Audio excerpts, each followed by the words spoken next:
ভারত সম্প্রতি তার এমন একটা ক্ষেপণাস্ত্র সফলভাবে পরীক্ষা করেছে যার রেঞ্জ 1500 কিলোমিটার, মানে 1500 কিলোমিটার দূরের যে কোনো লক্ষ্যবস্তুকে মাটিতে মিশিয়ে দেওয়ার ক্ষমতা রাখে এই মিসাইল। এটা শুধু একটা অস্ত্র পরীক্ষা নয়, এটা ভারতের সামরিক শক্তি এবং প্রযুক্তিগত উন্নতির একটা ঐতিহাসিক মাইল ফলক। তো চলুন আজকের এই বিস্তারিত বিশ্লেষণে আমরা জানব এই মিসাইল কি, কিভাবে কাজ করে, কেন এটা এত গুরুত্বপূর্ণ এবং কোন কোন শত্রু দেশের জন্য এটা সত্যিকারের বিপদের বার্তা নিয়ে এসেছে। ভিডিওটা শেষ পর্যন্ত দেখুন। নমস্কার, আমি সঞ্জু, আপনাদের সিএ বাংলা চ্যানেলে স্বাগত জানাই। ভারত সম্প্রতি একটি অত্যাধুনিক ব্যালিস্টিক মিসাইলের সফল পরীক্ষামূলক উৎক্ষেপণ করেছে। এই মিসাইলটির নাম প্রতিরক্ষা বিশ্লেষকরা বিভিন্নভাবে চিহ্নিত করেছেন, তবে এটি ভারতের অগ্নি সিরিজের একটি উন্নত সংস্করণ হিসেবে ধরা হচ্ছে। এই পরীক্ষাটি ওড়িশার উপকূলবর্তী এলাকা থেকে পরিচালিত হয়েছে বলে জানা গেছে।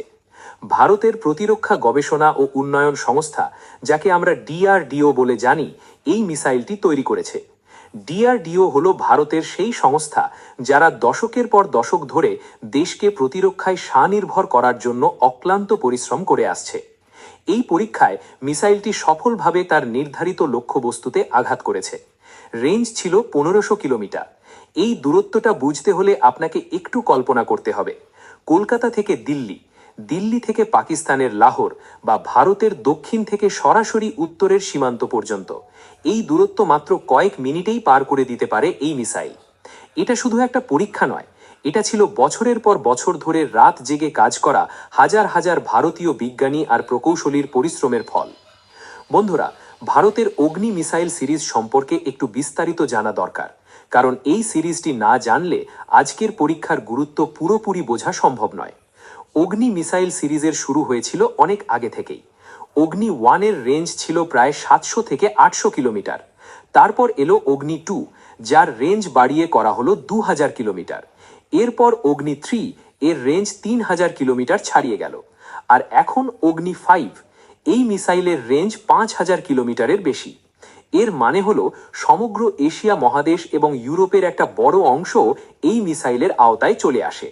কিন্তু বন্ধুরা, শুধু দূরত্ব দিয়েই মিসাইলের শক্তি বিচার করা ঠিক নয়।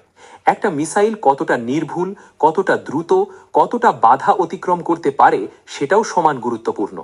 আর এই বিষয়গুলোতেও ভারত অসাধারণ অগ্রগতি করেছে। এখন যে পরীক্ষার কথা আমরা বলছি, এই মিসাইলটি তুলনামূলকভাবে কম রেঞ্জের হলেও এটা কৌশলগত দিক থেকে অত্যন্ত গুরুত্বপূর্ণ।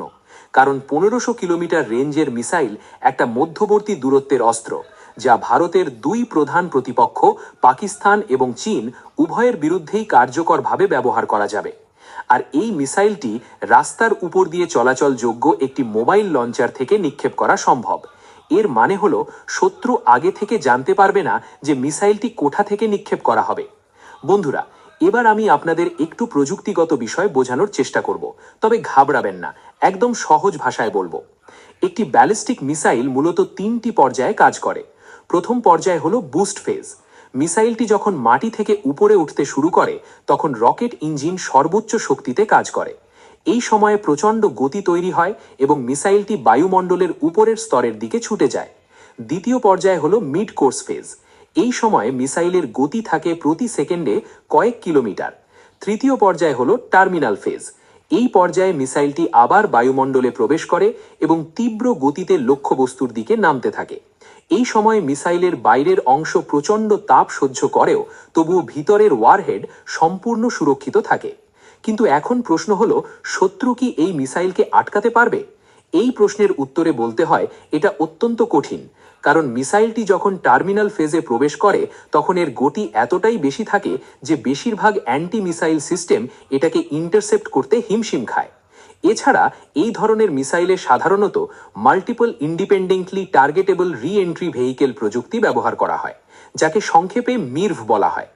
এই প্রযুক্তিতে একটি মাত্র মিসাইল থেকে একাধিক ওয়ারহেড বিভিন্ন লক্ষ্যবস্তুতে আঘাত করতে পারে। এটা শত্রুর প্রতিরক্ষা ব্যবস্থাকে কার্যত অকেজো করে দেয়। এই মিসাইল পরীক্ষার পর ভারতের প্রতিবেশী দেশগুলো কি ভাবছে সেটা বোঝা জরুরি। প্রথমে আসি পাকিস্তানের কথায়। পাকিস্তান দীর্ঘদিন ধরে মনে করে আসছে যে তাদের পারমাণবিক অস্ত্র ভাণ্ডার ভারতের বিরুদ্ধে একটা বড় সুরক্ষা। তারা মনে করে ভারত কখনো সরাসরি আক্রমণ করার সাহস পাবে না। কিন্তু ভারতের মিসাইল শক্তি যত বাড়ছে, পাকিস্তানের এই ধারণা ততই দুর্বল হয়ে পড়ছে। পাকিস্তানের শাহিন মিসাইল সিরিজও বেশ শক্তিশালী, কিন্তু ভারতের অগ্নি সিরিজের সাথে প্রযুক্তিগত তুলনায় পাকিস্তান অনেকটাই পিছিয়ে। নির্ভুলতা, পরিসর এবং পেলোড বহন করার ক্ষমতা, এই তিনটি মানদণ্ডেই ভারত এগিয়ে। এই পরীক্ষার পর পাকিস্তানের প্রতিক্রিয়া স্বাভাবিকভাবেই উদ্বিগ্ন হওয়ার মতো। তারা একে ভারতের উচ্চাকাঙ্ক্ষার প্রমাণ হিসেবে দেখছে এবং তাদের নিজস্ব প্রতিরক্ষা ব্যয় বাড়ানোর কথা ভাবছে। এবার আসি চীনের কথায়। চীন এই মুহূর্তে ভারতের সবচেয়ে বড় চ্যালেঞ্জ। বিগত কয়েক বছরে লাদাখ সীমান্তে দুই দেশের মধ্যে উত্তেজনা বহুবার বেড়েছে। চীন তার সামরিক শক্তিকে এশিয়ার সবচেয়ে শক্তিশালী হিসেবে প্রতিষ্ঠা করতে চায়। কিন্তু ভারতের এই মিসাইল পরীক্ষা চীনকে একটা বার্তা দিয়েছে যে ভারত তার সামরিক শক্তিকে আর অবহেলা করা উচিত নয়। চীনের ডিএফ সিরিজের মিসাইলগুলো অত্যন্ত শক্তিশালী, এটা সত্যি, কিন্তু ভারতও এখন এমন একটা অবস্থানে পৌঁছে গেছে যেখানে চীনকে ভারতের বিরুদ্ধে যে কোনো পদক্ষেপ নেওয়ার আগে 10 বার ভাবতে হবে। তবে ভারত একটি অনন্য নীতি অনুসরণ করে যাকে বলা হয় নো ফার্স্ট ইউজ পলিসি। এর মানে হলো ভারত কখনো প্রথমে পারমাণবিক অস্ত্র ব্যবহার করবে না, কিন্তু যদি কোনো দেশ ভারতের বিরুদ্ধে পারমাণবিক অস্ত্র ব্যবহার করে তাহলে ভারত এমন প্রতিক্রিয়া দেবে যা সেই দেশকে ধ্বংস করে দিতে পারবে। এই নীতিটা খুব গুরুত্বপূর্ণ, কারণ এটা বিশ্বকে বলে যে ভারত একটি দায়িত্বশীল পারমাণবিক শক্তি। ভারত অস্ত্র রাখে নিজের সুরক্ষার জন্য, আক্রমণের জন্য নয়।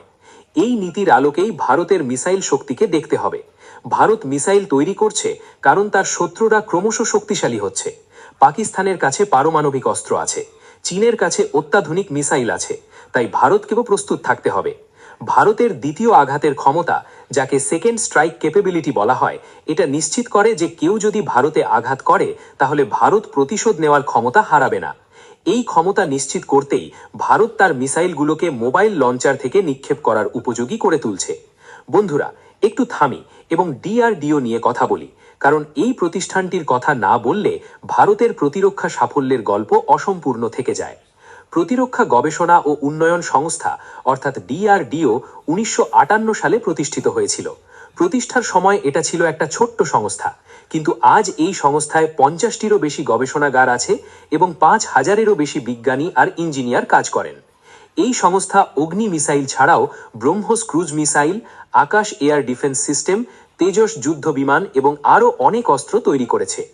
ডিআরডিওর সাফল্যের পেছনে হাজার হাজার ভারতীয় বিজ্ঞানী আর ইঞ্জিনিয়ার কাজ করে যাচ্ছেন, যারা কম বেতনে, কম সুযোগ সুবিধায় কিন্তু অপরিসীম দেশপ্রেম নিয়ে কাজ করে যাচ্ছেন।